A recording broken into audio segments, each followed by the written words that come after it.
Assalamualaikum warahmatullahi wabarakatuh. Selamat pagi, salam sejahtera untuk kita semua. Hari ini kita akan melanjutkan materi yang kemarin tentang pemeriksaan penyakit. Pemeriksaan penyakit di sini kita gunakan 3 sistem untuk tenaga medis, khususnya keperawatan, untuk mencari data tentang penyakitnya. Yang pertama yaitu dengan cara anamnesa, nanti kita akan bahas tentang anamnesa. Dan yang kedua nanti dengan cara pemeriksaan fisik maupun pemeriksaan laboratorium. Itu ketiganya yang akan kita lakukan pemeriksaan dalam menentukan sebuah penyakit di rumah sakit dengan cara sederhana seperti itu. Itu ya, biarpun nanti tenaga keperawatan itu tidak langsung turun atau tidak punya kompetensi secara langsung untuk menentukan penyakit pada pasien, itu memang ketentuannya hanya untuk ilmu kedokteran saja, tetapi kita pelajari bagaimana caranya, karena itu juga penting untuk kita pahami sebagai bahan kita nanti berada di klinis ya, atau di rumah sakit. Itu ya, kita mulai. Sebelum kita mulai, kita berdoa terlebih dahulu menurut kepercayaan masing-masing. Berdoa dipersilakan. Selesai, kita mulai. Pertama tentang anamnesa. Ini pemeriksaannya ya, anamnesa, dan pemeriksaan di sini ada 2, pemeriksaan fisik dan juga pemeriksaan laboratorium. Kita mulai. Anamnesa, kemarin kita sudah bahas tentang anamnesa. Saya ulangin lagi, anamnesa itu adalah tindakan mencari data dengan cara wawancara. Jadi kalau di rumah sakit sebelum kita melakukan tindakan itu biasanya dilakukan wawancara terlebih dahulu. Wawancaranya untuk apa sih? Wawancaranya di sini untuk menentukan penyakitnya itu apa, atau masalah pertama kali, atau masalah yang patut dicurigai pertama kali itu apa. Itu harus dengan cara anamnesa terlebih dahulu, atau anamnesis, dengan cara wawancara. Dicari semua data-datanya lengkap. Makanya kalau kalian ke rumah sakit, kalian sebelum dilakukan tindakan itu pasti ditanya-tanya. Biarpun kalian merintih kesakitan, contoh nyeri perut, haid, apapun, datang ke rumah sakit, kalian tidak akan dilakukan tindakan. Tetapi biasanya nanti kalian akan langsung ditanyakan terlebih dahulu gitu. Entah itu terhadap pasiennya langsung ataupun pada keluarganya, itu wajib. Itu adalah tentang anamnesa. Kenapa bisa seperti itu? Karena sebelum kita menentukan, biasanya tenaga medis ataupun dokter sebelum menentukan penyakitnya itu apa, biasanya kita wajib tahu keluhan pasien. Karena keluhan pasien itu yang mengetahuinya itu hanya pasiennya sendiri. Tenaga medis itu nggak ada yang tahu. Biarpun kita lihat sakit-sakit, kita kan tidak tahu sakitnya di mana. Makanya perlu ditanyakan, dan sebagai acuan kita nanti untuk penentuan diagnosanya itu apa. Itu tentang anamnesa ya, singkat saja. Terus tujuan anamnesa seperti yang saya bilang tadi, untuk mendapatkan data sebanyak-banyaknya terhadap pasien, terutama terhadap masalah yang diderita oleh pasien ketika datang ke rumah sakit. Masalahnya apa sih? Keluhannya apa sih? Yang dirasakan apa sih pasien? Nah, itu tujuan dari anamnesa. Itu nanti yang pertama. Terus yang kedua, ketika datanya sudah terpenuhi, sudah banyak kita dapatkan data dari anamnesa atau wawancara. Nah, datanya itu kita bisa simpulkan untuk sementara diagnosanya itu apa, atau penyakit sementaranya itu apa. Itu biasanya dilakukan di rumah sakit. Jadi wawancara terlebih dahulu, ditanya-tanya terus sebelum dilakukan tindakan. Kalau sudah ketemu, contoh masalahnya ini udah ada, yang paling parah ya ditangani. Habis itu baru dicek dulu datanya. Habis itu setelah dicek, kita baru masukkan ke penyakitnya itu apa. Baru kita tentukan penyakitnya itu apa. Tetapi penyakit yang didapat dari hasil anamnesa itu biasanya sifatnya hanya sementara. Kenapa bisa sementara? Karena untuk penentuan diagnosa total, penentuan diagnosa utamanya atau penyakit utamanya itu harus melalui tahapan-tahapan pemeriksaan yang lainnya. Seperti yang saya sebutkan pertama, pemeriksaan yang lainnya apa saja sih? Yang kedua ya pemeriksaan fisiknya. Selanjutnya pemeriksaan hasil laboratorium. Pemeriksaan laboratorium di sini itu banyak.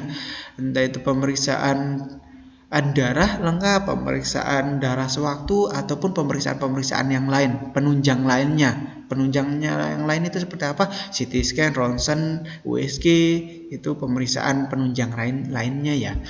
Itu termasuk pemeriksaan ketika sudah semuanya baru ditentukan diagnosa totalnya. Tetapi kalau sekarang kalau hanya anamnesa saja itu biasanya ditentukan diagnosa sementara. Kenapa bisa diagnosa sementara? Karena untuk menentukan letak permasalahan pertama kali itu apa. Contoh kalian datang dengan nyeri contohnya di rumah sakit.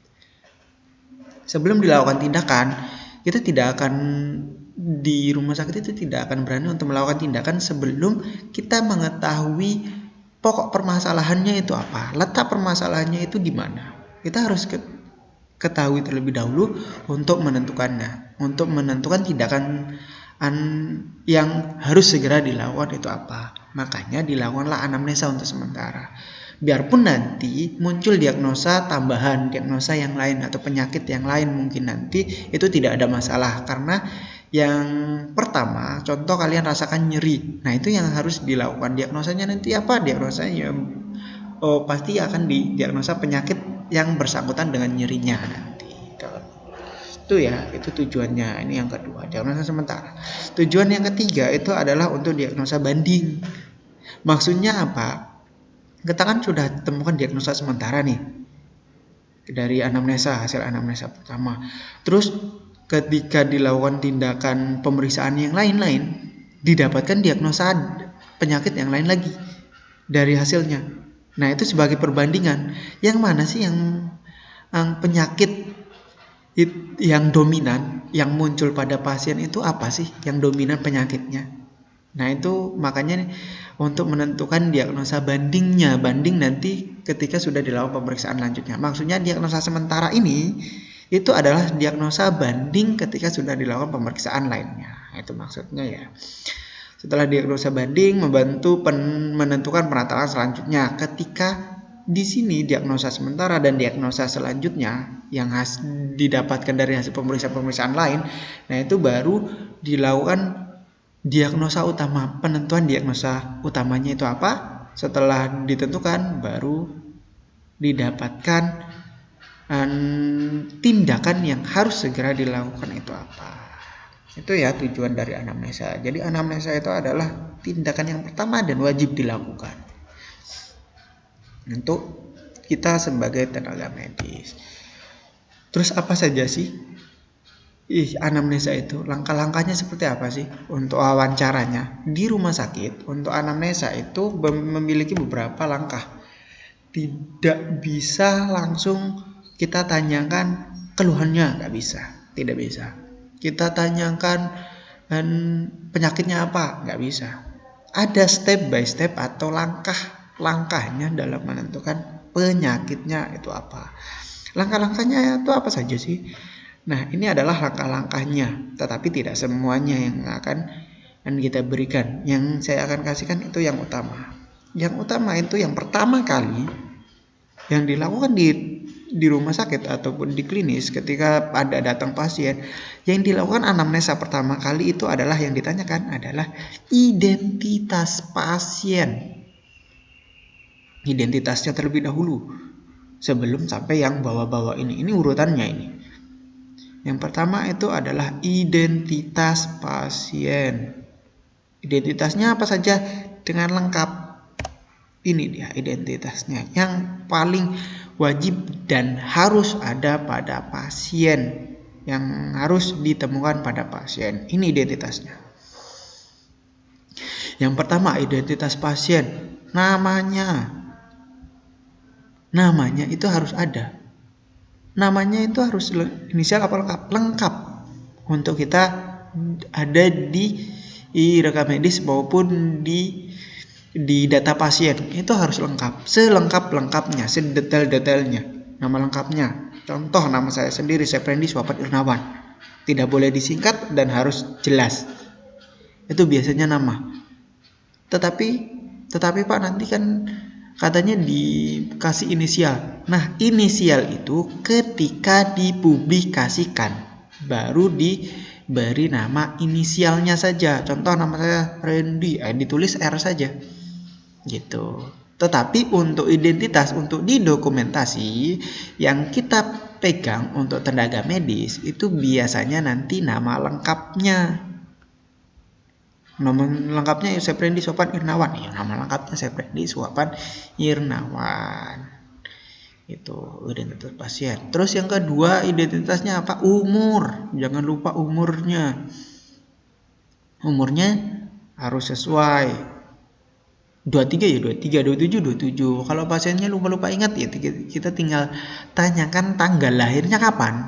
Nah, baru kita hitung nanti usianya berapa, umurnya berapa. Terus yang kedua jenis kelaminnya, perempuan apa laki-laki. Terus habis itu nama orang tuanya. Ini nama orang tua bisa tidak, bisa iya ya. Ketika kalau Mbah kan nggak mungkin kita cantumkan nama orang tua, karena bisa jadi orang tuanya sudah tidak ada istilahnya kalau si Mbah. Jadi ini biasanya tidak dicantumkan. Tetapi kalau untuk anak-anak atau untuk remaja itu biasanya wajib harus dicantumkan nama orang tua atau walinya lah istilahnya di sini. Habis itu alamat. Ini alamat paling penting di sini. Alamat di sini itu harus ada. Alamatnya itu alamat sekarang, alamat lengkapnya keseluruhan, domisilinya, alamat dia tinggal, hal yang dulu ataupun sekarang. Contoh aslinya itu orang Lombok. Contoh saya aslinya orang Lombok, tetapi saya tinggalnya di Jogja. Ya dua-duanya dikasih alamat. Itu ya. Umur penduduk dan pekerjaan orang tua. Umur penduduk dan pekerjaan orang tua. Ini nama orang tua ya. Ini tidak perlu dicantumkan, tidak apa-apa. Agama dan suku bangsa. Dan satu lagi di sini kelupaan, yaitu pekerjaan dari pasiennya itu sendiri. Kalaupun siswa ya siswa. Gitu ya. Pak, kenapa bisa harus nama semuanya itu harus lengkap? Nama, unsur, jenis kelamin, nama orang tua, alamat. Kenapa harus dicantumkan, Pak? Oke, kenapa harus dicantumkan? Karena di rumah sakit untuk anamnesa, kenapa identitas terlebih dahulu? Untuk supaya di rumah sakit itu tidak terjadi kesalahan dalam melakukan tindakan atau dalam melakukan anamnesa terhadap pasien. Kesalahan seperti apa, Pak? Contoh paling sering itu di rumah sakit itu adalah kesalahan pasiennya itu sendiri. Kok bisa kesalahan pasien? Bisa.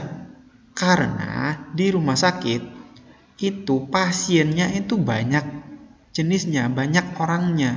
Tidak hanya 1-2 orang yang datang, tapi banyak. Dan tidak hanya satu daerah itu tok yang mendatangi rumah sakit tersebut. Bisa jadi luar daerah juga datang ke sana. Dan bisa jadi ketika seperti itu, nama, umur itu bisa jadi sama. Bisa jadi sama. Makanya ini harus lengkap. Contoh kita cantumkan nama, pasiennya datang atas nama Abdurrahman contohnya. Umurnya 12 tahun contohnya.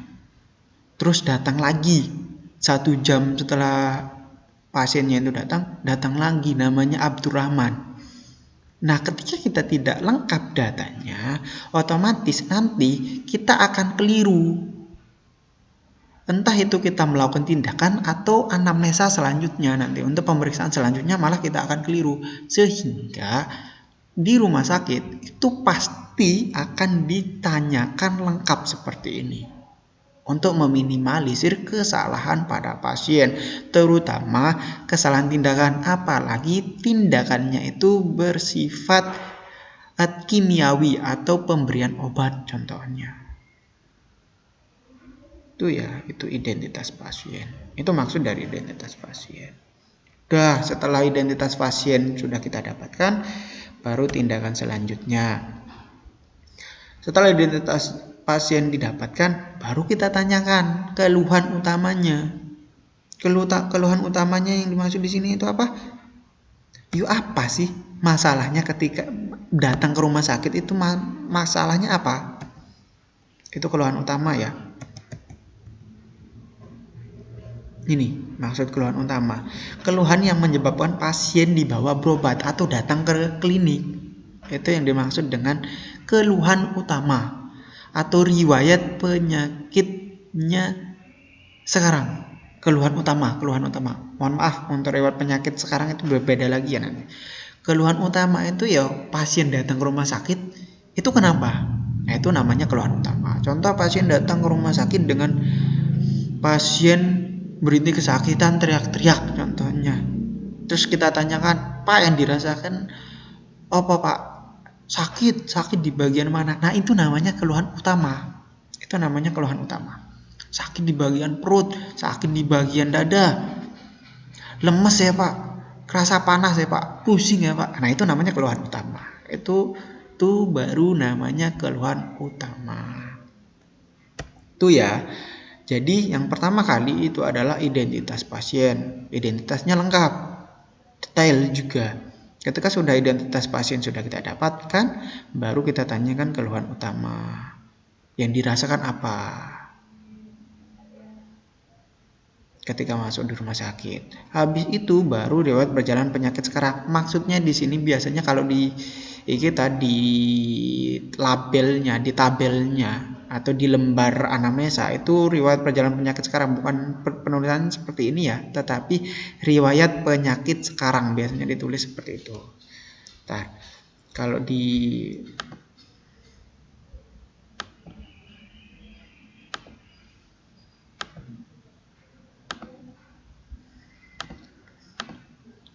rumah sakit di sini itu yang di sini tidak dituliskan riwayat perjalanan penyakit ya, tetapi riwayat penyakitnya sekarang. Maksudnya itu adalah riwayat penyakit yang dari kapan sih yang dirasakan. Ini kan udah keluhan utama tadi. Keluhan utama itu pertanyaannya kita tanya, Pak, yang dirasakan apa sih sekarang kok bisa masuk rumah sakit nyeri-nyeri? Ah, itu keluhan utama. Tetapi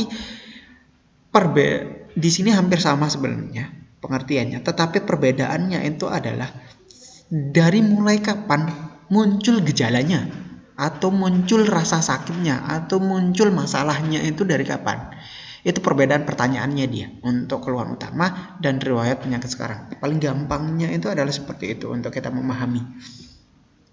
Jadi kalau keluhan utama itu ketika pasien itu datang, kita tanyakan yang dirasakan sekarang itu apa. Itu adalah keluhan utama. Tetapi untuk riwayat penyakitnya, riwayat penyakit sekarang itu maksudnya adalah dari keluhannya itu, dari masalahnya itu mulainya dari kapan. Contoh udah dari pagi ya, itu riwayat penyakit sekarang. Contoh dari kemarin Pak, udah mulai muncul kemarin tapi nggak separah ini, baru parah sekarang. Nah, itu maksudnya itu riwayat penyakit sekarang maksudnya. Terus penulisannya seperti apa? Riwayat penyakit sekarang. Pasien merasakan nyeri sudah sejak 2 hari yang lalu dan sekarang terasa nyeri hebat gitu. Itu penulisannya ya. Itu contoh penulisannya. Itu riwayat penyakit sekarang. Itu maksud dari riwayat penyakit sekarang. Itu perbedaannya. Keluhan utama dari riwayat penyakit sekarang. Nanti harus ada. Ini yang 2 ini wajib ada. Setelah itu baru kita cari data yang lain. Ini ya keluhan. Seorang yang tidak bisa berjalan ternyata dalam pemeriksaan selanjutnya menderita tumor ginjal. Ini untuk menentukan nanti untuk menentukan dari masalahnya itu yang benar itu yang mana masalahnya. Karena contoh ketika pasien ini datang, Pak, yang dirasakan apa sekarang Pak? Nyeri di bagian perut ya Mas. Di bagian perut. Pak, perut ini bagian mana Pak? Ditunjukkan. Tetapi ketika kita tanyakan lagi, dari kapan Pak nyerinya? Dari 2 hari yang lalu. Rasanya di mana? Ternyata berbeda. Nyerinya udah, kalau pas pertama dulu nyerinya di bagian kiri ya Pak. Terus kok sekarang malah semua perut terasa sakit ya Pak. Nah, itu untuk menentukan letaknya itu di mana sih sebenarnya nyeri itu atau masalahnya itu. Contoh demam. Sekarang demam dulu enggak. Nah, itu untuk menentukan masalahnya itu dimulai dari kapan. Itu juga sebagai penentuan ya riwayat penyakitnya. Terus yang keempat, habis yang ketiga ini sudah dapat, baru riwayat penyakit terdahulu. Maksudnya di sini itu pernah sakit nggak sih sebelum datang ke rumah sakit? Dulu pernah berobat nggak sih? Itu maksudnya nomor keempat ini, riwayat penyakit terdahulu yang ini. Ini maksudnya dulu itu pernah sakit nggak sih? Sakitnya apa? Kok bisa harus ditentukan seperti ini, Pak? Karena ketika kita tahu penyakitnya yang dulu itu apa, itu bisa sebagai bahan patokan kita untuk menentukan penyakit selanjutnya. Contoh hipertensi, dulu pernah, contoh Bamba, hipertensi. Terus ada riwayat penyakit pasien itu dahulu itu pernah hipertensi contohnya. Tapi sekarang udah agak mendingan istilahnya. Terus datang ke rumah sakit dengan keluhan pusing. Nah, ini sebagai patokan, bisa sebagai acuan nanti. Oh, dulu hipertensi, bisa jadi sekarang hipertensi lagi. Itu maksudnya. Itu maksud dari data riwayat penyakit terdahulu. Itu bisa kita curigai penyakitnya akan muncul kembali. Tuh. Itu ya, itu maksudnya. Itu riwayat penyakit terdahulu. Jadi kita harus dapatkan datanya. Enggak hanya yang 3 ini, tapi harus ini juga untuk menentukan diagnosa. Kalaupun nanti ada diagnosa tambahan atau diagnosa tiba-tiba pasiennya ternyata ada masalah yang lain, nah ini sebagai acuannya lagi gitu. Itu ya. Ini maksudnya riwayat penyakit, riwayat perjalanan penyakit. Keluhan utama, riwayat penyakit terdahulu, sekarang terdahulu. Habis itu baru yang lain-lainnya. Kalau ini mungkin untuk ibu hamil ataupun anak, bayi biasanya, bayi baru lahir atau anak usia di bawah 12 tahun, ini wajib ditanyakan. Tapi kalau kita hanya yang 4 ini, setelah itu baru riwayat. Kalau untuk dewasa biasanya identitas, keluhan utama, riwayat penyakit sekarang, riwayat penyakit terdahulu, habis itu riwayat makanan. Di sini saya ganti untuk riwayat makanan. Untuk yang terbaru itu bukan riwayat makanan ya, tetapi aktivitas. Kita tanyakan ADL-nya. ADL namanya. Atau aktivitas sehari-hari. Kalau bahasa Inggrisnya itu namanya activity daily living namanya. Penulisannya mohon maaf, saya sedikit agak lupa tulisan bahasa Inggris. Aktivitas sehari-hari, aktivitas daily living. Aktivitasnya, kesehariannya itu seperti apa? Di sini wajib kita cantumkan. Biasanya menggunakan bagan. Untuk bagannya nanti saya akan kasihkan contohnya. Untuk di materi ini saya tambahkan lagi untuk bagan-bagannya, contoh penulisan anamnesanya ya. Aktivitas sehari. Maksudnya aktivitas sehari-hari itu apa? Contoh aktivitas sehari-hari itu ya makan minumnya, BAB BAK-nya. Terus tidur, pola tidurnya, malam tidurnya jam berapa. Itu wajib ditanyakan, itu namanya aktivitas kesehariannya. Pokoknya aktivitas yang bersangkutan dengan pola hidup atau gaya hidupnya kesehariannya. Olahraga pernah nggak olahraga? Itu namanya ADL, aktivitas sehari-hari. Ini dicantumkan. Sebelum sakit, aktivitasnya ini bisa jalan, sering olahraga, dandan, mandi 3 kali sehari. Itu dicantumkan semua. Itu namanya aktivitas sehari-hari. Itu wajib dicantumkan. Makannya berapa, pas sakit berapa. Nah, itu maksudnya, itu aktivitas daily living. Itu anamnesa yang harus dicantumkan. Contoh pada datang pasien, ini kita sudah tanyakan, baru habis itu tanyakan ADL-nya. Pak, sekarang makan, Pak, dulu makannya teratur enggak, Pak? Nah, ini penting. Kenapa? Sebagai tenaga keperawatan, ini yang kita pentingkan nanti. Ini yang sebagai acuan tindakan yang harus kita lakukan dan yang tidak harus dilakukan. Biasanya nanti muncul di sini. Kok bisa, Pak? Contoh kita akan makan. Aktivitas makannya ini seperti ini. Ternyata pas kita cek, contoh makan kalorinya terlalu tinggi, atau enggak pas BAB ternyata sering banget satu hari itu bisa sampai 7 kali BAB-nya. Berarti kan ini masalah nanti.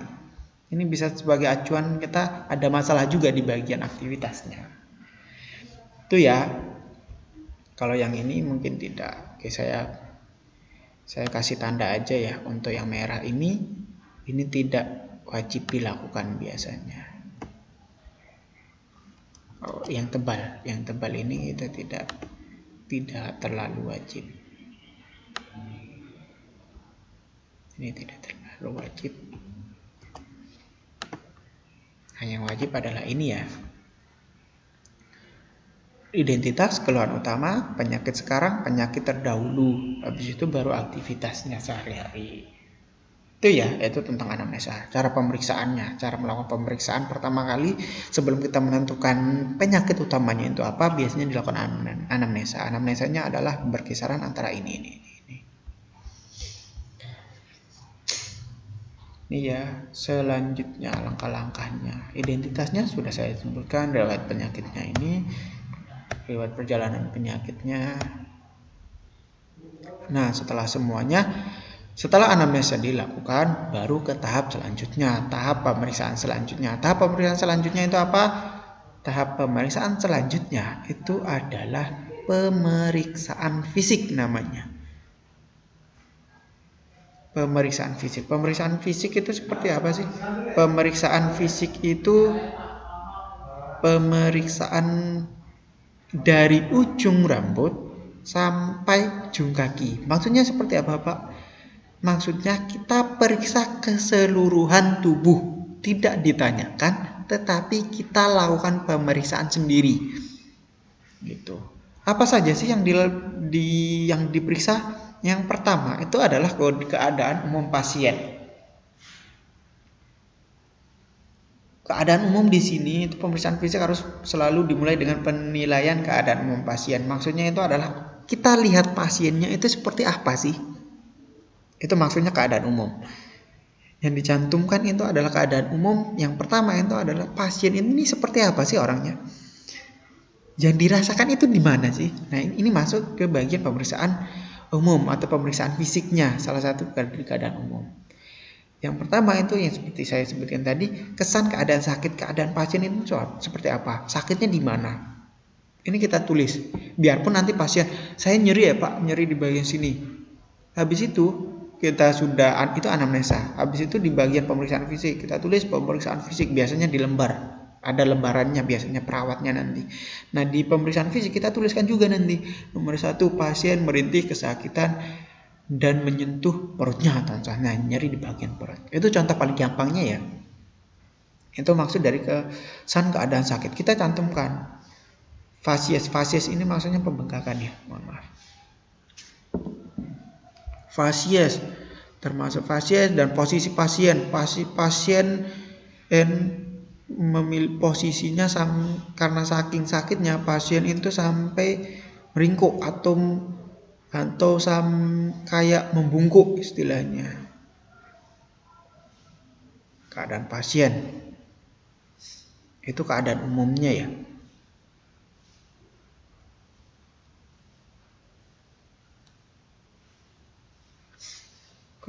Keadaan umum yang pertama itu adalah gimana sih keadaan pasien ini?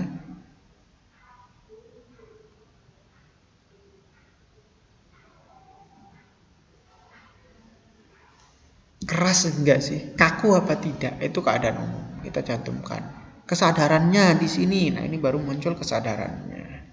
Kesadaran di sini kita cantumkan berdasarkan penilaian, namanya itu adalah Glucoma Scale atau pemeriksaan dengan skala glucoma kesadaran, skala kesadaran di sini. Nanti saya akan bahas untuk GCS-nya juga.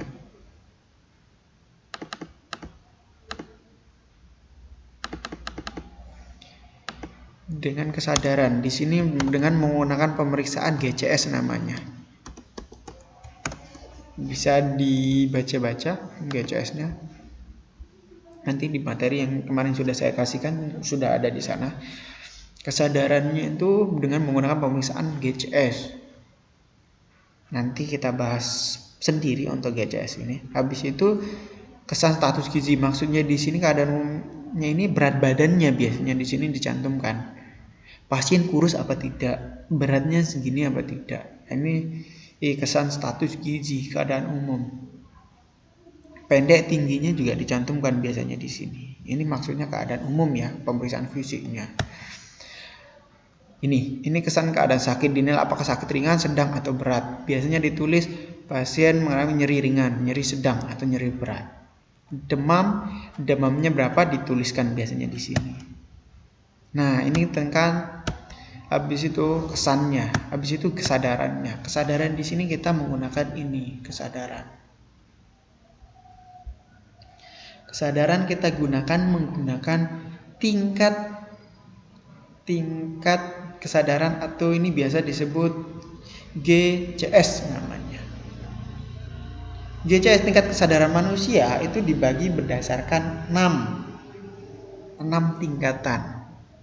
Ada yang dimaksud kompos mentis, ada yang dimaksud apatik, somnolent, sopor, delirium. Nah, kesadaran di sini kita cantumkan Pak. Iya, salah satunya ini. Contoh pasien datang ke rumah sakit, terus kita nilai tingkat kesadarannya.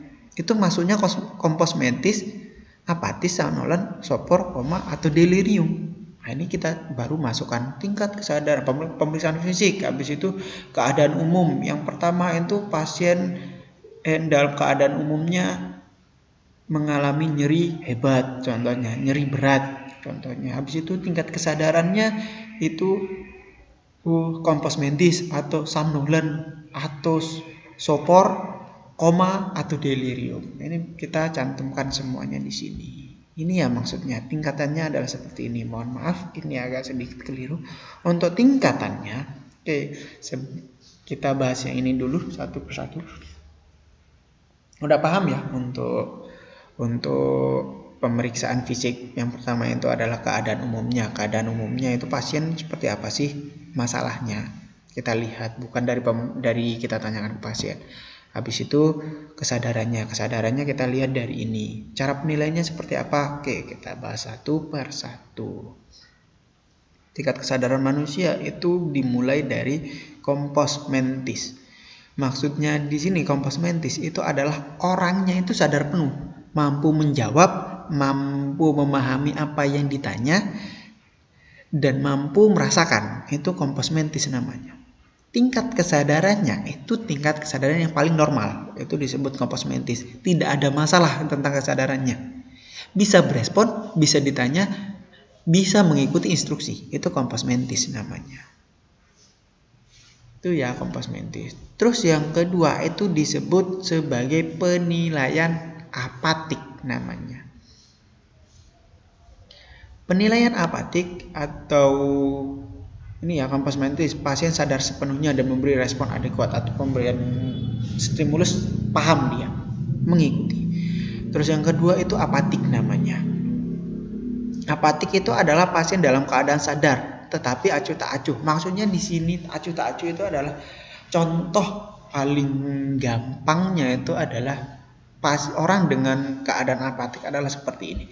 Ketika dia ditanya, dia ada, dia mendengarkan, dia mengetahui, tetapi tidak mampu bereaksi seperti apa yang diinstruksikan. Contoh dengan teman kalian main HP contohnya. Teman kalian main HP terus ditanya, dia dengar, tetapi saking malasnya jawab karena udah fokus dengan satu hal yang lain, dia tidak jawab. Males. Itu namanya apatik namanya. Contoh, temenmu sedang serius nulis, terus kamunya nanya, ini jawabannya apa ya? Dia nggak jawab, dia tahu tapi malas jawab, tidak ingin respon karena yang dia pentingkan adalah yang dia lakukan sekarang. Itu namanya apatik. Itulah yang dimaksud dengan apatik. Acuh tak acuh. Dia tahu tetapi dia tidak bisa mampu untuk menjawab atau mengikuti instruksinya. Itu disebut sebagai apatik namanya. Memberikan respon yang adekuat bila diberikan stimulus. Dia mampu untuk berespon ketika sudah ada stimulusnya. Itu maksud apatik. Jadi orang yang apatik itu adalah contoh seperti yang saya sebutkan tadi, teman kalian main HP, ditanya tidak jawab, dia dengar tapi karena saking seriusnya main HP nggak jawab, terus kamu tuh pukul, kasih stimulus yang lumayan agak kuat, stimulusnya yang mukul atau enggak teriak contohnya, terus dia dengar, habis itu dia jawab. Nah itu yang disebut sebagai apatik. Kalau kompos mentis yang normal, ayo kita ditanya langsung jawab gitu. Itu yang dimaksud dengan kompos mentis dan apatik. Selanjutnya somnolen. Somnolen ini adalah kesadaran, yakni kesadaran di mana pasien tampak mengantuk. Maksudnya di sini itu adalah dia sadar, dia antara sadar dan tidak sadar, itu sama. Contohnya orang yang seperti ini apa? Ngantuk. Contoh kalian ketika kalian pulang saking ngantuknya, kalian rebahan di kamar, ditanya, dipanggil orang tua kalian itu saking ngantuknya nggak bisa buka mata. Itu disebut sebagai somnolen. Itu yang dimaksud dengan somnolen. Ini ya somnolen. Tingkatan selanjutnya somnolen.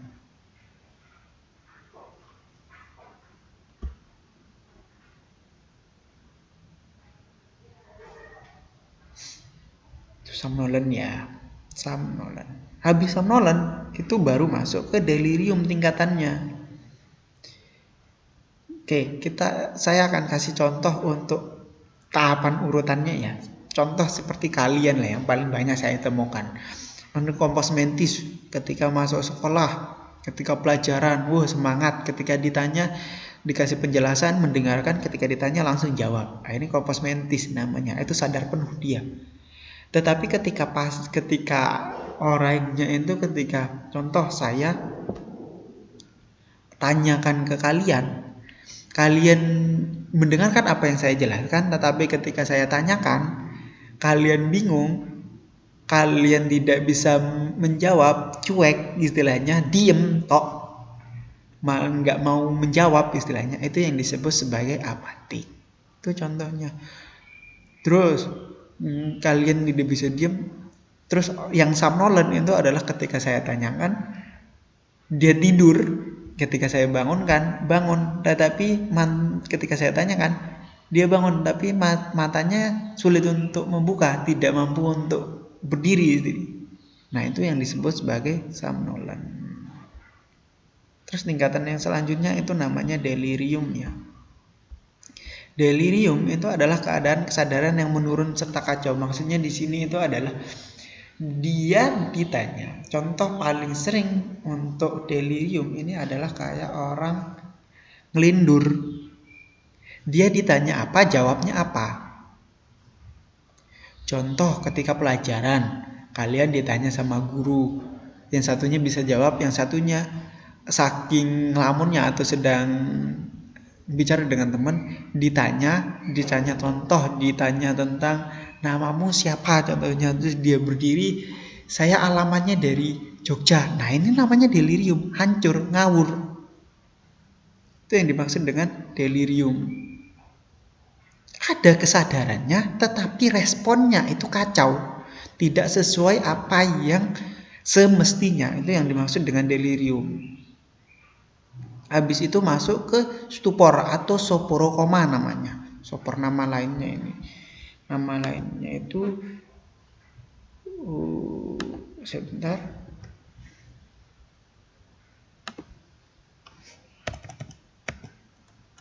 Sopor ini nama lainnya itu adalah stupor atau soporokoma, setengah koma istilah atau bahasa Indonesianya, setengah koma. Maksudnya setengah koma ini seperti apa sih Pak? Dia tidak ada respon sama sekali, tetapi dia bangun. Ini yang pasien tidak memberikan respon ringan ataupun sedang, tetapi masih memberi sedikit respon terhadap stimulus yang kuat. Maksudnya adalah ketika kalian tidur, contohnya ini soporo ya. Ini sederhana, contoh yang sederhana, sebenarnya bukan. Tapi saya contohkan seperti ini. Yang dimaksud dengan sopor atau stupor itu adalah ketika kalian tidur, kalian dibangunkan pagi hari contohnya. pagi hari, kalian diteriakin, kalian dipukul, kalian merasakan, tetapi tidak bisa responnya kuat, tidak bisa langsung bangun, tetapi tetap tiduran, tetapi tahu, tapi males istilahnya. Itu namanya stupor. Dibangun, dipukul, disiram, saking malesnya tetap aja tiduran. Nah itu namanya. Tapi kalian ada responnya seperti apa? Ya melek sebentar terus tidur lagi. Itu namanya stupor koma namanya. Kedap cahaya masih. Jadi kalau pasien kalau di rumah sakit itu biasanya menggunakan cahaya stupor. Dia tiduran terus, tetapi ketika dirangsang dengan cahaya matanya, pupilnya itu bisa ngembang kempis, bergerak istilahnya. Terhadap cahaya masih ada, masih memberi sedikit responnya biarpun kuat, tetapi dia memberikan responnya itu kecil.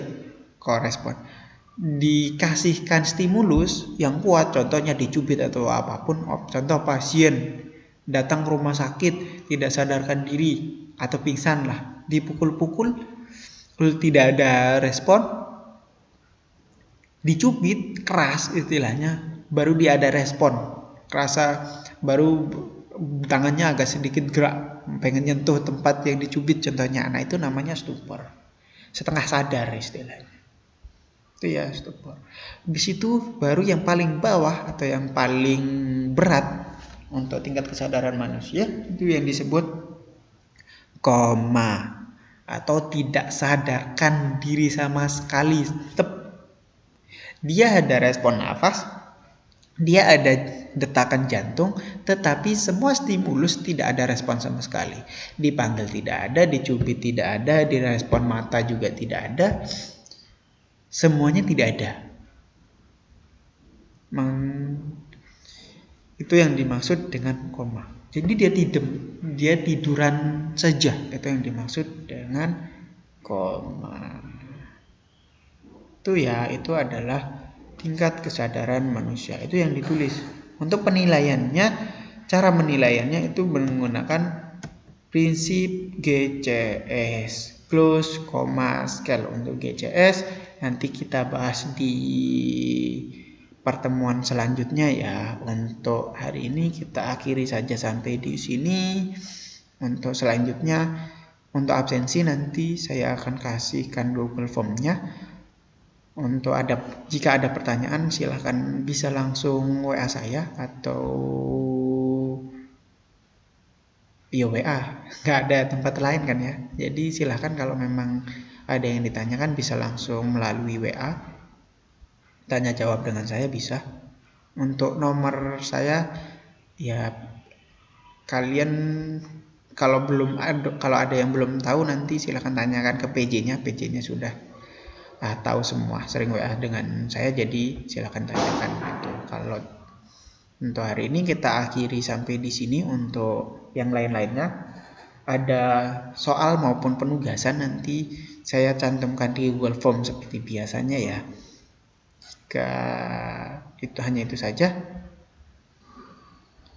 Saya akhiri untuk materi selanjutnya. Untuk materi hari ini, untuk materi besok kita lanjutkan pemeriksaan fisik yang lainnya. Untuk sekarang sampai di sini tingkat kesadaran. Oh iya, satu lagi mohon maaf untuk tingkat kesadarannya ini nanti di pertemuan yang lain ya. Tidak saya campurkan dengan ini karena ini masuknya ke materi yang lain nanti.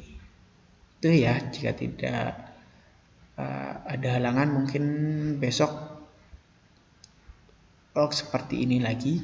Mudah-mudahan tidak ada gangguan lagi. Mohon maaf yang sebesar-besarnya jika ada kata-kata saya yang keliru atau salah, mohon dikoreksi. Saya akhiri untuk hari ini.